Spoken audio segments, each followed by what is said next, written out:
Well, hello, good morning and welcome to the latest Bath Life Business Club, sponsored by Mojo Druitt once more. This one uber topically is about the nighttime economy in Bath.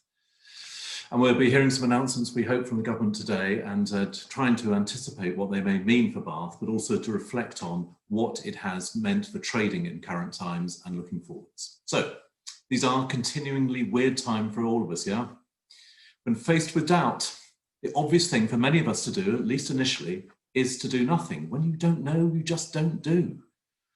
That's fine up to a point, just not fine in these pandemic times where we're having to adapt almost to weekly new circumstances. Hoping it will somehow all improve is unconditionally not recommended as a strategy for now.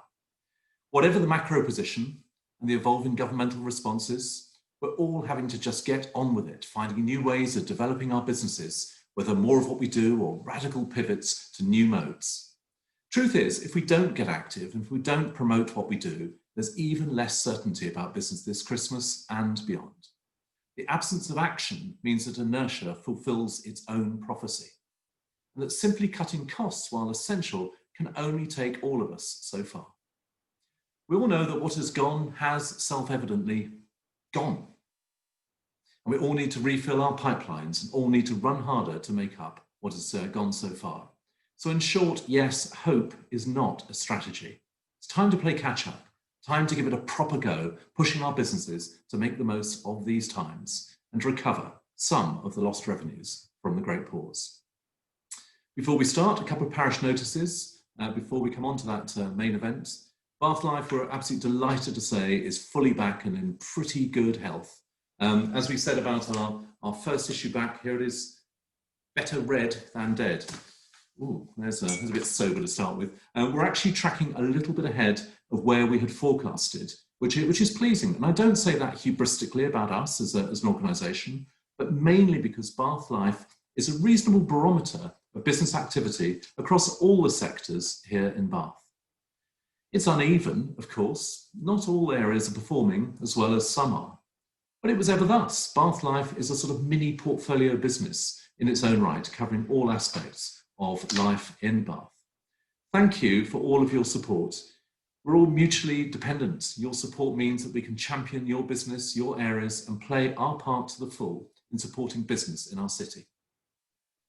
Our events currently remain virtual. We are speaking to our sponsors in the coming days about our new plans for the Bath Life Awards and the Bath Property Awards, more soon when we discuss those with our sponsors.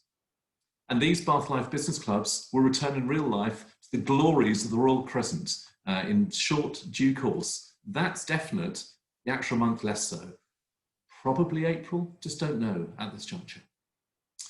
One thing that will continue virtually are our Bath Life Business Surgeries, deep dives into key areas, vital insights for free on key sectors from leading companies. In a few weeks, we'll be hearing from Juice Recruitment about recruitment. You probably guessed that.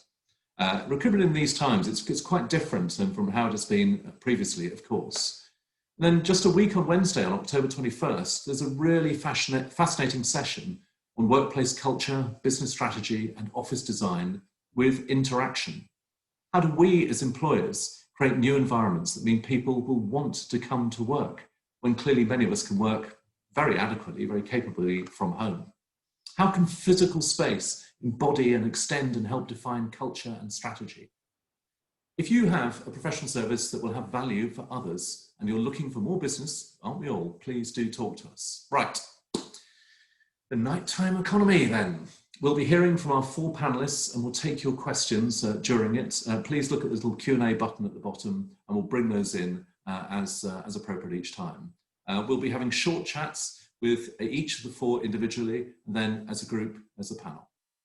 We'll be hearing from Allison Herbert from Bath Bid, taking the overview of the whole sector, what it has been like. Tim Whelehan from Sub 13, Richard Daws from Komedia, who's got some really interesting news just this morning, I hope he's going to be able to share with us, and Debbie Still from Walcot House. Let's start with Allison. If I could ask you to step forward, please, and we will have a chat. Good morning, Allison. Morning. How are you this morning? Thank you. I'm all right, thank you. Thank you very much for inviting me. I'm in Bath today, which is nice. It's nice not to be working from home. I think it's difficult to do a job like mine without being able to see it with your eyes. Right. Although, trying to follow the guidelines as well, it's a challenge. Trying to, surely assiduously adhere to every single last element of the guidelines. You as an exemplar of all the business. I'm teasing, don't worry. So tell us what your members are reporting about both hospitality and any aspect of the nighttime economy in Bath at the moment or in recent times. So in the most recent weeks, I think the curfew has caused significant consternation, and in my conversations with our nighttime marshals and the police as well, there's been a lot of concern that actually licensees are trained to deal with people who are a bit inebriated and might potentially break the rules, and in fact allowing them onto the street just transfers the issue to somebody who may not be so well prepared for that type of behaviour, and it could potentially escalate. So I think the curfew has been something that we as a kind of collective of bids, so I work with bids across the country, have been fairly vociferous in our feedback to central government. But you asked me to give a sort of overview. So one of the things that we do at the bid is gather data and insights about the city and how it's performing. And one of the measures that we use is the visa spend, and it's very delayed. So I've not yet got the information from Q3, but if you look at Q2, which is June, July, August, the impact of the lockdown on our hospitality sector in Bath was legion. So just to give you an idea, the leisure sector went from just under 100,000 a year, 100,000 normally spent in that quarter, to 78,000. The restaurants went from a normal spend in the previous year of 24 million down to just 2 million. So they're looking at huge shifts in their bottom line. So I think, as a city, we need to be very aware of the fact that even if people are starting to come back, and we know that the Eat Out to Help Out helped, people are still looking at quite a big hole in what they may have forecast. And in a sense, in the nicest possible way, what has gone, and almost as soon as you use a word like June, it feels like prehistory. I mean, it's years back in real time, almost like sort of dog years we're living in at the moment. But what about now? How are people reporting trading in this last first few weeks of October, last couple of September? So if you look at the footfall numbers, if you're just counting people on the street, bodies going past the counters, we're at about 20 to 25% down on the previous year. This Saturday it was actually 18% down on the previous year. So it was quite a good Saturday. We still see spikes in our footfall in Bath every Saturday. So Bath is still a leisure kind of fun, if you like, party destination. Even through all of this, it started in about the second half of June that we started seeing the Saturday spikes again. So I think that's kind of important to understand, really, in our understanding of our city and what its function is for the people who come here. It's a Saturday city. Sorry, when you talk to your fellow bidders, if that's what the collective noun is or word is, what are they reporting? Where does Bath, everything is down, but is Bath less affected than others or more? So we share a kind of data gathering system with 4 other cities, and so we're performing much better than Liverpool and Manchester, but that's not really a surprise. You have to look at the news, and actually better than York at the moment, so which is perhaps less, more similar to our size and our kind of our appeal. So Bath is performing on a national picture a bit like a market town, actually. So we've had a better recovery of our footfall than large cities, but not quite as good as those sort of neighbourhood towns which have benefited from people working from home and that sort of thing. Just want to say, though, while you've got the nighttime economy, the one place in Bath that is outperforming itself and kind of smashing all the records is Saw Close. So Saw Close was actually up on Saturday night, 9% on the previous year. So I think that also shows us what people are looking for. It's good news for some of your other panelists. I was going to say, but, if only we had a panelist who was trading from the Saw Close area. We'll come on to Rich in a moment.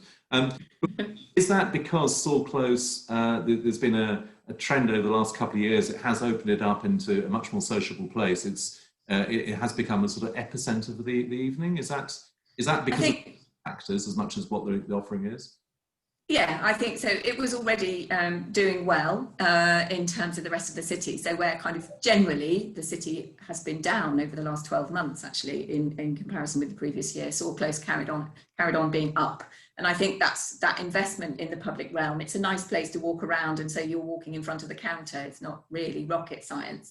And the other thing I think they've embraced in that area and in Kingsmead Square is this opportunity to put outdoor tables and chairs. And whilst is getting chillier, there are an awful lot of people who feel more, if you understand the public sentiment surveys that are going on, there are a lot of people who feel much more comfortable enjoying a meal outside than inside. And one other point about Saw Close, we should flag this, is that the Theatre Royal is back from this Wednesday. That's the first preview night of Harold Pinter's Betrayal. And of course, it'll be a limited capacity for all the obvious reasons we know about, but nonetheless, that will also help the overall early evening nighttime economy in that area, but through Bath. It's been a big driver of the economy itself, theatre also. It's welcome us back. I want to ask you two other questions.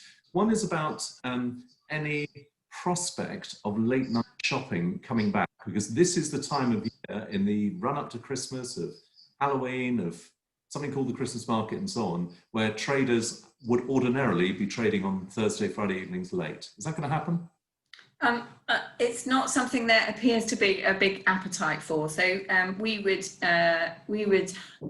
like the city to be open later one day a week, and if we can persuade the shops to do that, then I think that would be a good thing, because it's a way of spreading the footfall and ensuring that Bath maintains its good reputation. Because actually, if we get too crowded, then you very quickly see on social media saying, oh, don't go to Bath, there's too many people there, you can't socially distance, which we're also working on by trying to encourage people, off the main drag and to explore all of the corners of Bath. But I think it would be a good thing, and it's something that we're discussing with the retailers. We would always support that sort of thing by working with the Park and Ride to make sure that runs a bit later. But everything is so different. People don't want to use the Park and Ride, and car parking is.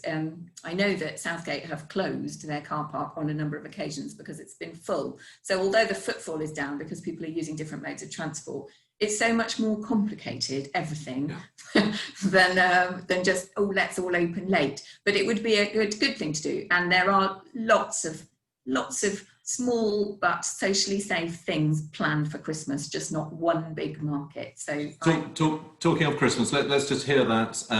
There's a number of individual elements. It's not the same Christmas market for all the obvious reasons. What's happening at Christmas in Bath?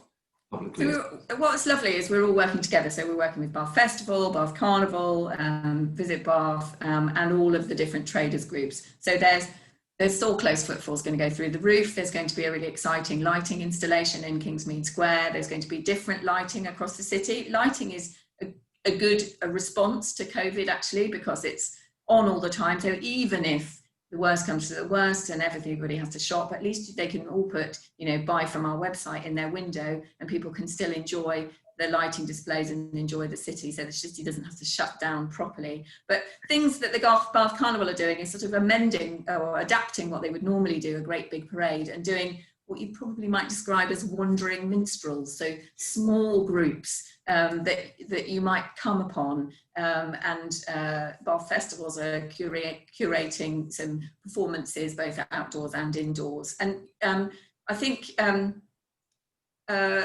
it's going to be fun, actually. We've got Father Christmas Advent letter. So he's going to appear in a different shop every day on the 24 days of the Advent calendar. And you can't come and talk to him because we can't do that safely. But children will be encouraged to post a letter to him. And if they give us a stamped addressed envelope, he'll write back to them. So we've adapted, and we're being creative, and, we're working with actors and creative people who will help us to make it fun. And I think there's going to be lots of small things for people to enjoy. And in that vignette, it almost is what's been happening across all different forms of sectors. We're all having to think differently. We're all having to use creativity and ingenuity. It won't be the same. It will be different. And some parts of it will be more materially enjoyable, I suspect. Some of those weird and odd and great things that are lined up this Christmas. For now, Alison, thank you. If I could ask you to, in the nicest possible way, to disappear briefly, and we'll bring you back shortly. Let's bring forward Tim from Sub. How the devil are you, Tim? Are you a morning person? I always think of you as a nighttime person yourself. I am quite a good morning person, actually, Greg, believe it or not. Yeah. Yeah. So I operate well at both ends of the day. Well, good for you. Tell us a little bit about Sub in recent times. August, I think, was a particularly strong trading month for you, but was September a bit less so? I think we were pleasantly surprised, actually, about how strong our performance was in August. I think the Eat Out to Help Out thing, although that didn't affect us directly, it certainly brought a lot of people out into the city centre, which meant that the kind of trade which we would normally expect at the weekend was spread throughout the week a little bit better. So we were certainly ahead of where we were expecting to be in August. Sort of that tailored off a little bit in September, and of course the last part of September and into October, things have taken a quite significant turn for the worse, as I'm sure you can imagine. But certainly August for us was great. We were really pleased with it. And was it the case while you will have had fewer people, they were spending more per head? Is that roughly how the business model changed? Absolutely. I mean, in order to maintain social distancing, our capacity was about half what we would normally operate on, to space people out. And yet we were finding that people being seated and doing table service was actually increasing the amount that people were spending, which is brilliant. And I think we made a lot of decisions in August, or sort of July, August, a lot of changes to the way we do business that perhaps we would have been, maybe too nervous to do perhaps in other times. I think actually, that we saw a great deal of opportunity to make some changes, and changes perhaps, we will stick with when times, return to normality. Certainly the table service and the app-based ordering has been a revelation for us that I think, we would stick with in the future. That's been actually quite positive, I think. And that's one of the broader points about this pandemic. That the great pause has also been the great accelerator. We've all, whether through necessity or opportunity, been prompted to do things we may not have done, or at least not to the same speed. Tell us just from a business point of view, that table service point. Has that increased your cost per sale, or how does it work? It has, yeah. We've taken on, in fact, 10 new members of staff in order to facilitate that table service at the weekend. And one of the reasons we never offered it as a service on a Saturday was simply because, A, we had too many people, so carrying trays through a crowd of people is not a good idea. And secondly, because of the large number of staff we'd need to do that. But now being kind of forced into it, I suppose, we actually found that although, yes, the cost per sale is increased, in actual fact, the increase in revenue from per head actually does offset that. So it's been, as I say, revelatory to us in our business. At the absolute margin, knowing of course what it is like, so people tell me, about the length of time for anyone to get a cocktail made and to queue and so on. What you're doing is you're reducing the non-drinking time for people, because you're simply sitting down and ordering as you get towards I would imagine it's an actually much more efficient way, hence your yield per head going up. Yeah, absolutely right. Yeah, absolutely. Yeah. So, and one other key part of your business are the groups, whether the groups are the after work, the tip out from the offices, doesn't really exist, or the stags and hens, the weekenders and so on. That's in abeyance. But how has that changed your approach to business?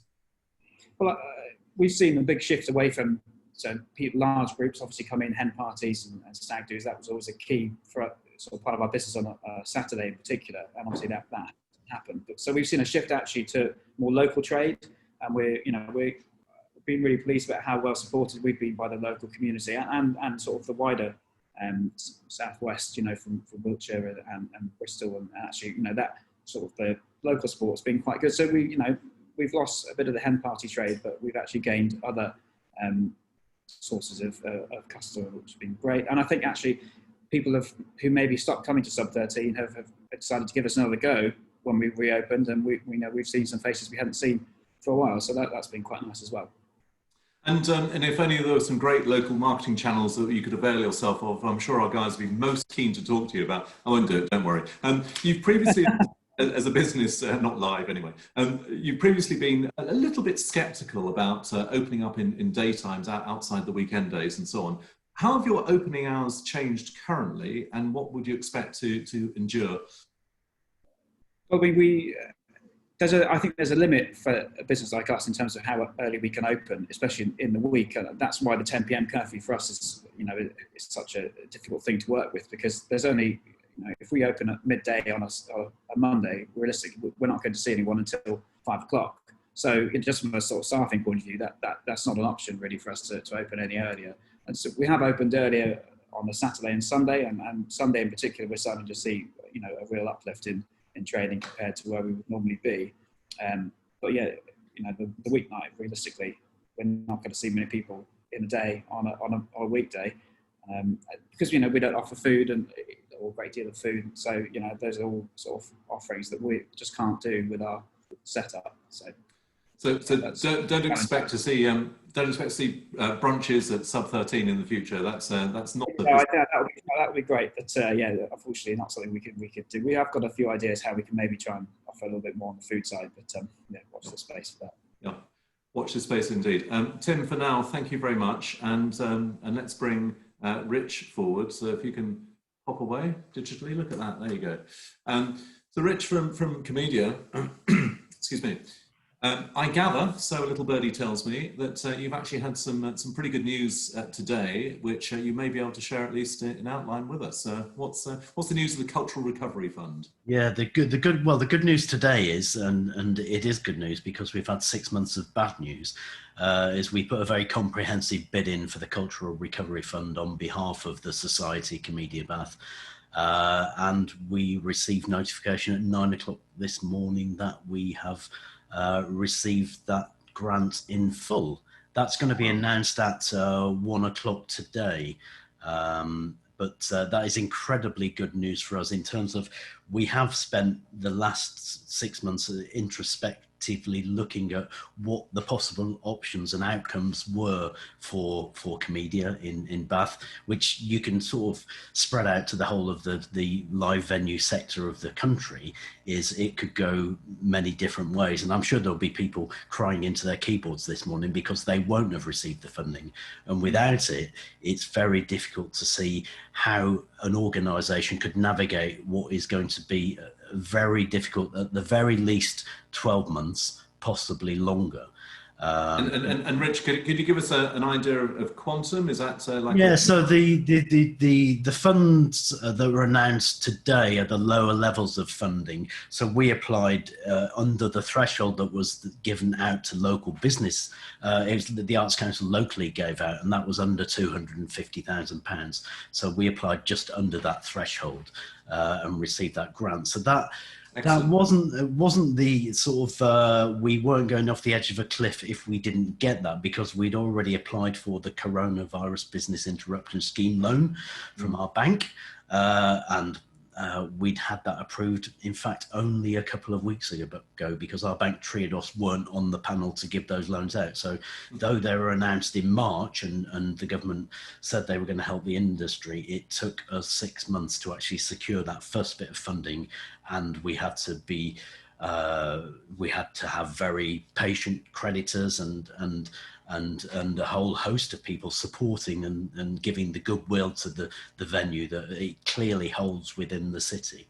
And can you just, for those who perhaps don't know, can you just remind us of the structure of Komedia? Is that grant also for Komedia Brighton, or is that a separate entity? So they're two different entities, and you'll remember, and some people watching may well have joined in. We went through a process of putting the business, which was a privately owned business, into community ownership about 2 years ago, which was successful. We recapitalised the business. It turned into a community benefit society, and therefore its metrics and measures changed markedly from what was an owner's perspective of wanting to do the right thing within a society and within the community, to an absolute obligation to deliver on those key tenets of the organisation. And I think that really helped us in our application, because we've actually walked the walk for 2+ years of having to deliver that, and we'd created, after a long, hard gestation period of a decade, we'd created a sustainable and profitable community-owned model. So actually, we did start this crisis in the strongest state that the organisation's ever been in. So we weren't in distress at all. But having said that, I was interested to hear sort of Alison's view on what the income has changed for businesses within that period of time. Ours has stopped. We have no business. We are closed. Having said that, along with announcing at 1 o'clock today that we have the support of the Arts Council, which gives us a very good, it's great life raft to get us into the next post-COVID economy. But we are announcing that we're opening as well. So like the Theatre Royal, we're going to be opening our doors in a socially distanced manner for Creator Comedy Club, our sort of anchor show that's on a Saturday night, and that's going to start on the 7th of November. So we're going to be running around 40% capacity. Which will work. We're very lucky in terms of our building is very large. We can have a great one-way system. We do table service anyway. We have all the contact details of our customers as a matter of course. So in some ways, it's a lot easier for certain elements of our shows. Having said that, we range from events that are not commercially viable, but we have an obligation to do. For instance, we were running, choirs, community choirs in lunch times for workers, which we managed to run 2 of before lockdown. We're now starting those again online on the 19th of October. But the key income generators for us are the large music gigs and club nights. Yeah. I was going to ask you about music gigs. I saw on your site, I think this is an older gig, which is for pigs. So 7 lots of pigs. It was, I think, due November 13th. So I'm guessing that's not going ahead.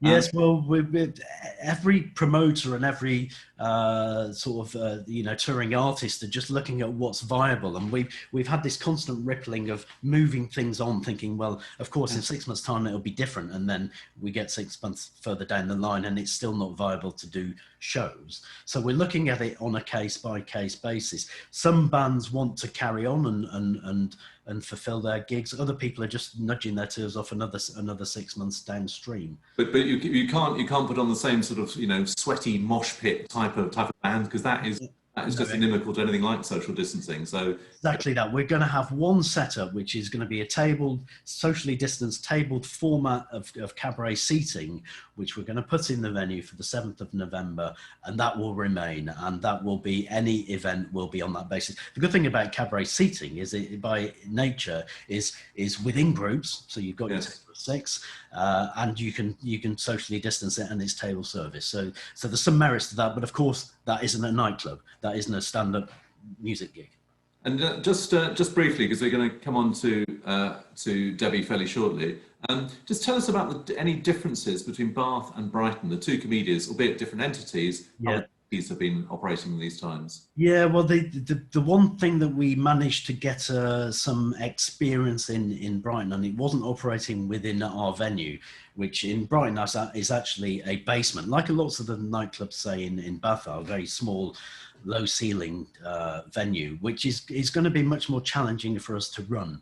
But we will, but it will be harder. But what we did in Brighton is we ran with a venue called the Warren on the beach, comedy nights on a Saturday, and they were on the tables of 6, and they were outside, and for some reason the weather was incredibly kind, and we ran every Saturday. But it was interesting in terms of the public appetite for that.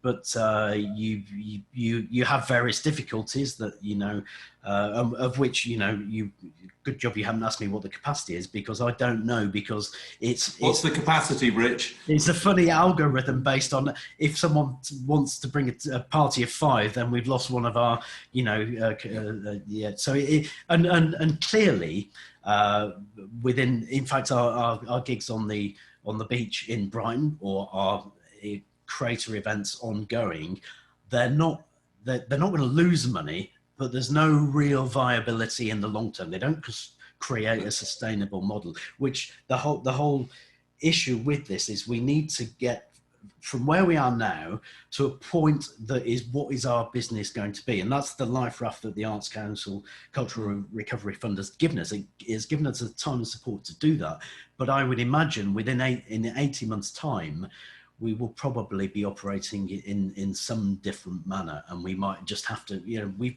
as you've seen of people in Bathurst, we've refined and restructured what we've done at Komedia over the years. We will have to do it again. Yeah, for now, Rich, thank you very much, and congratulations to you and the Komedia team on getting that funding. However it plays out, that must be very good news indeed. So good stuff. Let's bring forward Debbie, if we may, from Walcot House. You have a very plural offering at Walcot House. It's almost on a regular basis. You seem to be expanding and with new offers and so on. So your year-on-years are actually slightly more difficult to compare because the business wasn't the same then in any case. But how has trading been for you? Well, we had to change because obviously we had a massive nightclub scene downstairs and live music. Our background actually is more food, and so we decided that we need to go back to what we know very, very well. And I think being independent allows you to be quick of foot and very, very reactive. So we decided that when we reopened, we'd come back with our restaurant and really concentrate on the bar upstairs and the restaurant, and actually park to one side downstairs purposefully so that we can put all our energies into upstairs. And actually it has for us worked really, really well. But I think that's where we're different. If you're a part of a chain or a big organization, it's very hard to make those decisions and react very quickly, whereas I think being independent plays to your advantage. Yeah, there's an old phrase, fish where the fish are, and in a sense that's what you've been doing as a business. If you can't do the big scale live events, well, okay, is you stress your food and drink offering and extend and expand that as you can. Actually, it's been really good for the staff. They've really enjoyed it. It's given them a huge focus. We've taken on some new staff, and actually someone told us right at the beginning, wherever you think we were going to be in 30 years time, COVID is going to bring that forward by 27. So you've suddenly, that's what they told us as someone who analyses trends both in the UK and abroad, and said that's what you need to do. So wherever you think you're going to be, just bring it forward. So it's hard. When you say wherever you're going to be in 30 years' time, the idea of having a 30-year business plan is a sort of non-existent. What's one of those? 30 months is tough enough. Well, I really go by 6 months. Okay, 6 weeks. Come on, let's get the timescales down. No, we're all having to sort of figure out our very short term how we trade through these times. But I think everyone in Bath is having to think, well, actually, as Rich was talking about, what is it going to look like the other side? What do we need to be doing now to build our pipeline, to promote ourselves, to create new offerings and so on?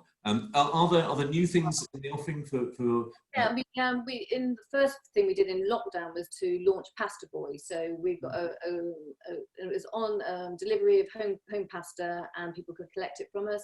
That was very successful. We're now actually looking for a fixed site in Bath, so that we can take that, have its own restaurant there, and also that we can then, we've signed up with DPD so we can deliver nationally, but we need a site for that to happen from, because actually it can't happen from the Walcot House kitchen, because they are actually, it's just not a big enough kitchen to do that. Well, let's get into the detail. Make your pitch. What sort of site are you looking for? Are you in active conversation? Where would be ideal? Come on. Well, we actually like Saw Close. That would be a really nice site. Any area down there, that would be good. But it's we went to Bologna last year, and the way the pasta was delivered there was lovely, and I think and a great market for all ages. And we just think that it's a quicker meal than perhaps a sit down experience. It's a bit like a Wagamama's experience. So that's what we're looking for, something which will 1890 covers, but also a big enough area that we can actually distribute it's online and delivery. Well, if by any chance anyone in possession of an 1890 cover restaurant area somewhere near Saw Close is watching this, beat that straight to Debbie. The good thing about that site is that we don't need a big kitchen, because with pasta you don't need the big kitchens, so it doesn't have to have the same sort of area that we've had at Walcot. You never know. There may even be a conversation with the Theatre Royal. They've got a number of hospitality areas which are probably somewhat underused in totality, but who knows? Just tell me one other thing. So, what are you not able to do currently? Are you able to run any form of events in your downstairs space? Well, interestingly, before the last lot of restrictions, we had met up with a charity to organise. They wanted to do an event, and we socially distanced. We got it all correct. We got the seating and everything, but that's had to be pulled because you can't do anything above 6.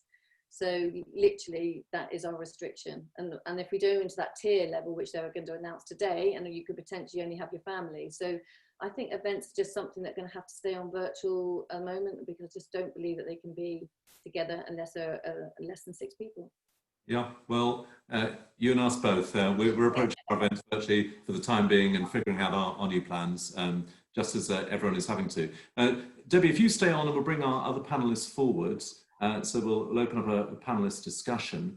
And I will be bringing in very shortly Vera Hobhouse, our MP for Bath, who's got a question about what she may be able to do. We'll hold that for a second.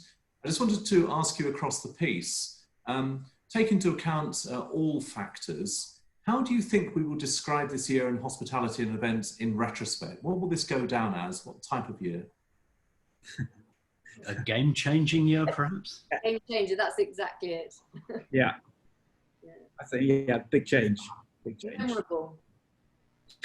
Memorable, big change. I'm sure you've got ruder epithets than that, but I mean, do you think there are going to be businesses, you know, obviously very sadly, that are not going to survive this process? They cannot necessarily pivot. They haven't necessarily got the funding. Maybe their offering is not as flexible. Are we going to see casualties in the Bath nighttime economy? I think we already have, haven't we? You know, some restaurants haven't opened, which is desperately sad. Yeah. I think it's, It's about 1 in 5 that haven't reopened at all in the hospitality sector, so it's relatively low. But we've seen particularly chains choosing not to reopen in Bath. The one at the top of George Street with a name that has the lobsters outside. I think what name is it? Las Iguanas? Lock Fine. Lock Fine. Look fine. Look fine, that's it. And this is a point that Debbie has made, and slightly differently, Tim, that that local businesses, independent businesses, actually do greater flexibility. They don't have quite the same supply chains or whatever the considerations may be. And Vera, as you know, you are the advocate, the tribune or whatever for Bath, and you have a question. Well, first of all, I would say great news for Richard, the comedian, and also just hear the positivity. And I think it's a difficult balance for me, you know, to recognize the difficulties that lots of businesses are facing, while on the other hand, really celebrating and encouraging the, you know, what we've heard today, the sort of go for it, be brave, make changes attitude, which I welcome. It's for me a very difficult balance to keep, really. And my question is, what other things can I do as the MP for Bath and just lobbying the government for big financial support packages? Well, I've got one for you. Obviously, I'm brilliant for Komedia, and I'm really pleased. It's well earned and deserved. But I mean, we were lucky at Walcot that we could diversify with our restaurants. But all the other nightclubs don't necessarily have that, and yet nightclubs have been completely strung out. There is nothing for them at all. So, you know, I know that they're talking now that we go into tier 3, that potentially we're going to get this extra support, but the nightclub scene hasn't had any support from anyone from day one. And why is that? Why isn't anybody? They just seem to be outside of every other circuit, yet they produce a massive volume of billions worth of revenue for the country, but we've had nothing. So you're really talking about the government really being more targeted in their support rather than sort of giving money to everybody, seeing where it is most needed. Yeah, absolutely, absolutely. Because I mean, don't come under the cultural setting and that arts council. So where do they come in? Where because you know, I know that at Walcot, you know, the bands that we play, they've got nothing. The sound and lighting technicians, there's nothing for them, and the bands, they've got nowhere to go. So why aren't we supporting them? Because if by allowing us to, you know, getting something for them, you know, they can continue. But these young musicians have just got nothing, and I feel desperately sorry for them. Yep. Okay, and Vera, I don't know if you want to respond to that, but it seems to me, looking in, both inside and outside this process, that if there is an element of quid pro quo, in other words, if the government is saying that you, whoever you are, can't trade in this way, then the government should be obligated to support in some way. So it becomes, if the restrictions there, the funding is there in some way. What do you think?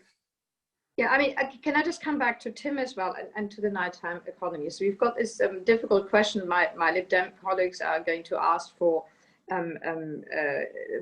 sort of getting rid of the 10 o'clock nighttime closure. And I'm a little bit sort of worried about this because we do see numbers rising. And for my main thing is, my goodness, let's make sure we are not getting into tier 3 alert stage. So for all of us, we have got a big interest in not seeing numbers rise. And a lot of people say, well, the government hasn't really provided evidence that the increasing numbers come from the nighttime economy. And that apparently locally data is much more granular and much better. Where would that data be in order to provide that to government and say, look, the numbers are not rising because we are opening up at night, or it's actually counterproductive to sort of have a curfew at 10 o'clock and everybody has to leave together. So what's your argument there? I'd be really interested because I can make presentations to government around that. If you'd like me to give some experience of the conversations we had with licensing originally, when we went from, say, an 11 o'clock license to a 1 a.m. to a 3 a.m., is that we ended up having oversight and input from the residents' associations and licensing themselves, just recognizing that if you let people disperse in their own volition over a period of time, you get much less crowding, much less noise. And what appears to be happening now, and it's a knee-jerk reaction, and it's just trying to, it's almost like tokenism, but throwing everyone out at 10 o'clock, it doesn't do anyone any favors. It's difficult to see that it has any impact in terms of health, as in we just create massive crowds. It's terrible for business. So how are the organisations being supported because of that lack of 1 hour's worth of trading? It just seems to be ill thought through and poorly executed on no basis at all. I agree with you, Richard, yeah, on that. And I would say as well, it's not just the dispersal into the street. I think it's actually the physical act of having to empty your venue at 10 o'clock. Yeah. Is not only you're putting your staff in a position when you're having to be quite forceful to get people out, and that has its own difficulties as well. And I'm certainly, from my point of view, it's clear we have to do something as a country to make sure we're not going to see infection rates get up, and obviously that will lead to more deaths. But I do think that licensees should be trusted to maintain the social distancing, which clearly isn't going to take place in an unregulated environment like someone's home or on the street. And I think a bit more joined up thinking, if we're going to have to stick with this 10 p.m. curfew, I don't think people should be able to go out into the corner shops and the supermarkets and buy booze, because you're clearly just going to push that issue and that antisocial issue and the lack of social distancing elsewhere. I think. Well, I'm sure many of you will have seen what happened in Peckham on Saturday night, which is hundreds of people in Peckham Rye out on the street. They played an impromptu match of cricket, and there was absolutely no social. It was a joyous moment. It's almost like when football was played in no man's land in World War I. But it was a joyous moment. But that's the sort of thing that happened when you've suddenly got hundreds of people out at the same time, as opposed to, as Richard's point, of dispersed over time. Vera, can I ask you the question the other way around? Do you think the 10 p.m. curfew will hold, or is the social pressure and business pressure so great that it's just that the government is going to have to stop that and exceed? Well, I mean, we are going to vote on the measures tomorrow, and we haven't heard what the Prime Minister is going to announce today. And the Labour Party has already said they're going to abstain on the 10 p.m. closing time, or whatever you want to call it, curfew. And as the Lib Dems are, we want to vote against it, but I have to say, I'm a little bit cautious about this because, when you see numbers are rising quite dramatically, and even in Bath, they are starting to rise. And my main concern is to keep the numbers low, because that helps everybody. And I'm sometimes quite surprised about this economy versus public health argument, because the two go together. So for me, the main focus is to absolutely make sure that we keep the numbers down, particularly in Bath, because that's us, but, you know, across the country. So, you know, is it the right measure? Is it the wrong measure? And I'm still struggling. I've got 24 hours or a bit more to sort of think about it, which way I'm going to vote.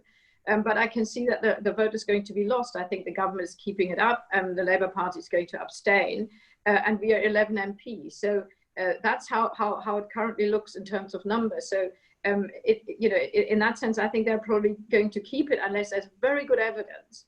And it's difficult to provide. I can see that there's very good evidence that you know, other things like schools or universities or God knows what are increasing the number. So the onus is on you guys to say it's not us. Well, who is it then? Because something makes the numbers rise.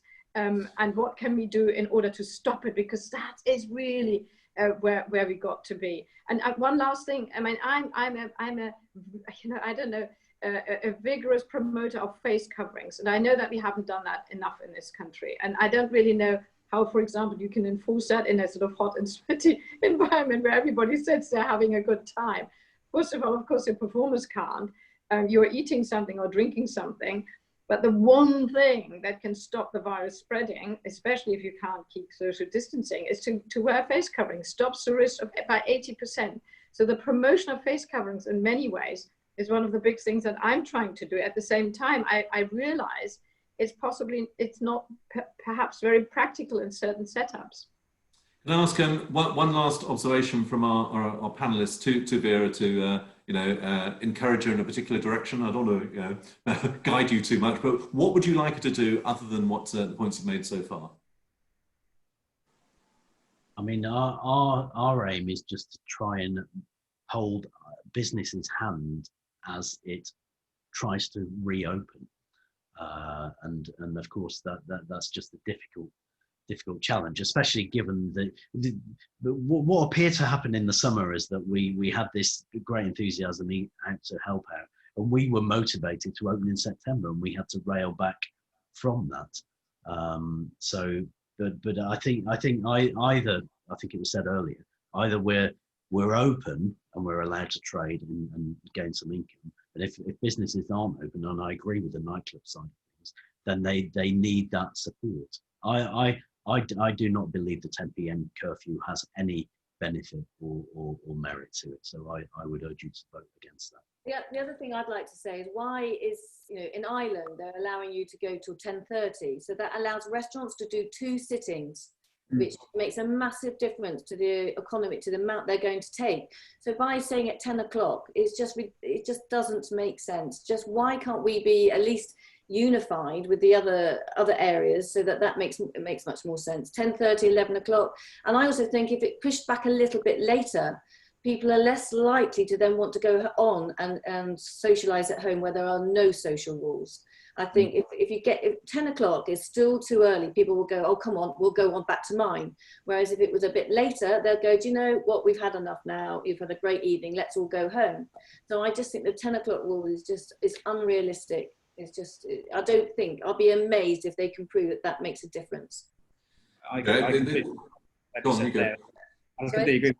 completely agree with you on that one, Debbie. And I think, you know, if we need to maintain some kind of curfew, then obviously slightly later would be better, not just from a business point of view, but I think also rather than a dead stop at whatever time they were to choose, allowing, you know, you call last orders will just help with the massive out, you know, suddenly everyone leaving at the same time. You know, I think a bit more flexibility and trusting us in the way that we were trusted to open in July, you know, in June, July.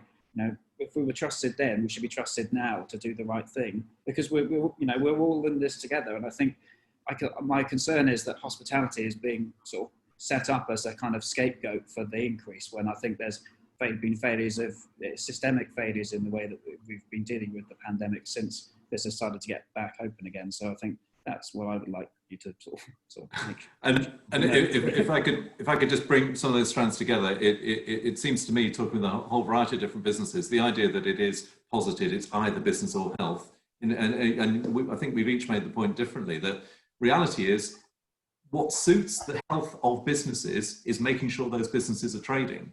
And if in having a balance, which means those businesses are not able to trade and won't exist, then that is a problem. And our business owners, you've heard it today, our business owners are very thoughtful people. They're not just going to go willy-nilly and do terrible things or try and post-rationalize what they do to get a few quid and so on. It's not. It's a much more thoughtful process than that. And to Tim's point specifically, this sector is trusted with so much.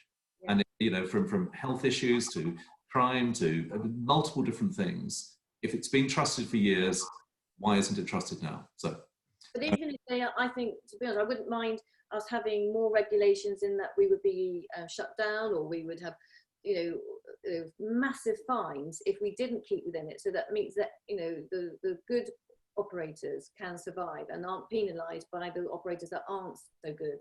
So, you know, we could put in regulations like that, which I think would make everybody, you know, work within the rules, but give us a bit more.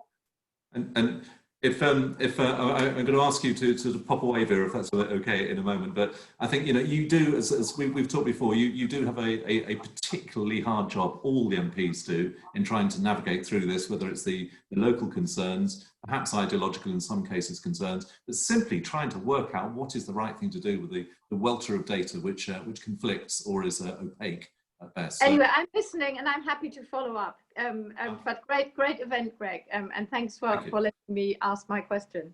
Good. I think we've got one question from Allison, one observation before you go, Vera. Well, just to say that you talked about data. We've got all of the footfall. I can give you what happens when you shut everything dead at 10 o'clock. I can give you information about how that suddenly creates a spike on the street, although it's not as stark because it's actually relatively small numbers, but I can show you what happened in comparison with what used to happen. But also, yeah, the hospitality, so we'll take that offline, but the hospitality issue is that you have to track and trace inside your venues, and none of the other places where people go on from your venues track and trace. So we don't know where people are being infected. So back to Vera, if in my student accommodation with 10 other people and I get completely smashed and I invite all the people from next door and have a lovely time, no one knows. No one has to track and trace in that situation, and no one's looking apart from the people who are joining in. So I think it's really important that where people can drink responsibly and safely, being watched by somebody else is actually where we would probably like people to be drinking. That's it's a safer environment for all the reasons. I guess that's the argument. So if I may, Vera, if you're okay to go, but thank you for your contribution this morning and the question. Unenviable position for any MP at the moment. I'd like to bring in a couple of questions elsewhere. This is one from Kerry-Ann Gould, very specific to you, Tim, but I think it applies across the piece. Turtle Bay are trying to encourage customers to start drinking cocktails from 10 a.m. at weekend. We just talked about the social responsible nature of these organisations. Cocktails at 10 a.m. Is that a goer for you? I don't think you're going to be seeing that at sub-13 anytime soon. I think, as you said, just from a sort of a purely social responsibility point of view, that's very early to be drinking, you know, spirits, I think, or indeed anything for that matter. Only Christmas, you know, you start drinking before midday. You sometimes see it at airports, don't you, I guess, with really early morning flights, certain young gentlemen necking pints, but cocktails at 10 a.m, bloody hell. Also from Kerry-Ann, Allison, how does this impact on this whole, restriction and so on, impact on trying to balance shoppers and families visiting the city at weekends with the nighttime economy starting at brunch time? Doesn't that then have a knock-on effect to retail, essentially, and other activities? Yes, if people are drinking at 10 a.m. and coming out and staggering around, then obviously that would create antisocial behaviour issues. The good news is that because the curfew has meant that our nighttime marshals aren't needed quite so much, we've actually reinvested what we would have spent on nighttime marshals, and we do have daytime marshals wandering about to help with that kind of antisocial behaviour. They haven't found any yet, but they're around on a Friday and Saturday afternoon. We're sort of trialling it to see how it works. But yes, a city like Bath with so many people, always a balance of people's wants and desires, and we do have to find ways of being able to, you know, rub along together. And I guess allowing people to become inebriated at 10 o'clock in the morning is probably not going to support that But attention, I guess. maybe don't take that too far. It's not necessarily inebriated, but simply just time being taken doing something other than shopping, I guess. Everything connects, and it maybe has an impact. Alternatively, if cities are fundamentally more vibrant over a longer period of time, net there's maybe a gain. I wanted just to bring, it's an observation really, not so much a question, from John Cullum for Bath Festivals. He just wanted to feedback. It's great to see these challenging times have improved partnership working, which I think we've all experienced, and that's a good point to make. And thanks to Allison Bid in particular for promoting partnerships. Bath Festivals are also working hard to build partnerships that benefit the whole area and beyond. Hopefully our panellists can endorse their ongoing efforts to work together even as COVID abates. Maybe that is one of the enduring positives of these, insert rude word, times, that we are all going to be more open and more work together. Do you buy that, or are we all going to revert to what we were doing previously, atavistically? But I think this whole time will go down as a point in history where communities pulled together. So if we're seeing that lots of the chains who were sort of existing in some strange sort of ether and to some extent we tried to do this as Komedia. We tried to open as a chain in Bath, and it was very difficult. And the only time it ever really worked is when we totally engaged with the city and totally embraced the city. So I think there might be some element of communities, cities and towns pulling together, and the ones that do it best are the ones that are going to survive. And just picking up on the point you made about the 10 a.m. cocktails, the other thing that we are going to see, because that's an example of a business having to adapt and change, and it might not be the best example, but it, you know, we had the same thought processes of how early could we possibly start our shows if we're going to have to be closing at a time we wouldn't normally be closing. So we were winding back and thinking, is it too early to ask someone to come out for their night out at 5 o'clock? Because if you reverse engineer it, you end up there.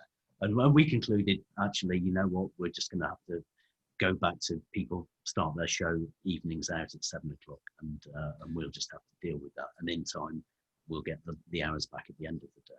Well, you could probably make a point that culturally we've all been moving more towards a sort of Mediterranean time of eating later, but actually in these times we're moving towards an American time of eating earlier. And as consumers, you know, put my hand up, we'll take what we get. If the only way to get them in, we had in one restaurant recently, 5:45. I've never eaten at that time previously, but it's what was available. Just if there were any doubts that Bath Life reaches unparalleled areas of this area, but actually the world, here's a lovely comment from all the way from Valparaiso in Chile, from Mark Gonzalez. As a tourism and hospitality teacher, I was fortunate to visit Bath on my honeymoon last year and fell in love with the city. Isn't that sweet? He's in love, and he fell in love at that point. And he can't wait to go back.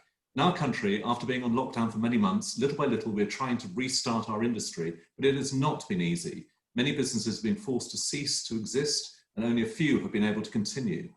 More than a question, just wanted to say thank you. Thank you for all of your tips, comments and observations. They really help those that right now are just looking for ideas to implement, even across the world, all the way from Chile. And that's, I think it's about 7 o'clock in the morning in Chile at the moment. So Mark, thank you for that. So in terms of giving advice to your, you know, there may be competitors, there may be fellow hospitality, nighttime economy practices. What pieces of advice would you give to anyone watching this about how to navigate these times? I think people just need to be adaptable, flexible, innovative, and you know, there's going to be an awful lot of reinvention, you know, happening. There will be a lot of spaces that become available. It's one of those moments in time where, you know, necessity will breed invention, and great things will come out of it. And of course, there'll be a lot of stresses and strains, and you know, but for the grace of God went Komedia until we had our bailout this morning. So, you know, we sort of, we just ask people to remain positive and innovative. Well, you're proof positive that none of us quite knows what's around the next corner. We can set a plan and adhere to it, and then if, you know, good or bad happens, you adapt, and you're in the exact process. I'm sure today, once you're off this, you'll be spending a lot of time thinking, okay, what do we do now? You know, now that we have this funding line, how are we going to operate? Can I ask our other panelists for, of course, there are difficulties. Of course, these are extremely tough times. But can you bring out some positives that you've experienced either in your business or in the sector and share, please? Tim, maybe were you with the app-based buying? You know, that's an interesting innovation. Embracing the opportunities for making changes that perhaps you wouldn't normally have done. I think that's been the biggest takeout for us, and you know, and the impact that has, the long-term impact that potentially will set the business up, you know, in a more robust footing for when the good times come. And I think good times will come again. There's no doubt about that. It's just a question of, you know, getting through the times in between, I think, really. Good times will come again. Collaboration, innovation. Debbie or Alison, any closing comments beyond that? For us, I think the opportunity as well to listen to the staff. I think they've had because everything affects them massively as well. And for us, where we weren't busy, we've had time to speak to them, and some of them have come forward with some really good ideas to help the business develop and react. So actually, that's been really positive. The team has got stronger and closer through this, which has been brilliant to see. The morale is really strong, it was great. It's a real plus, real bonus from it. That's great. Okay, I think we're pretty much out of time. Thank you to all of our panelists this morning very much. So Allison Herbert of Bath Beard, Tim Whelehan of Sub 13, Rich Daws of Komedia, and Debbie Still, Walcot House. Thank you very much. Thank you for all your time and questions this morning. Of course, thanks again to Moja Struett, our sponsor. Please look out for our next Bath Life Business Surgery with interaction.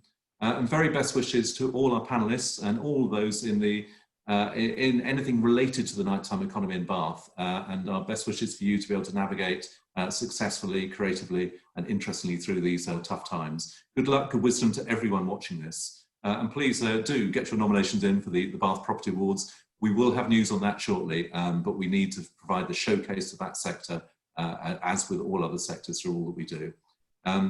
Please, you know, we know it's not been the best of times for anyone here, but we've all just simply got to get going and do what we can to generate our business in these times. Enough of all of that. This has been a Media Clash production, and this has been the Bath Life Business Club. Thank you very much. Bath together. Thank you. Thank you. Thank you. Thank you very much.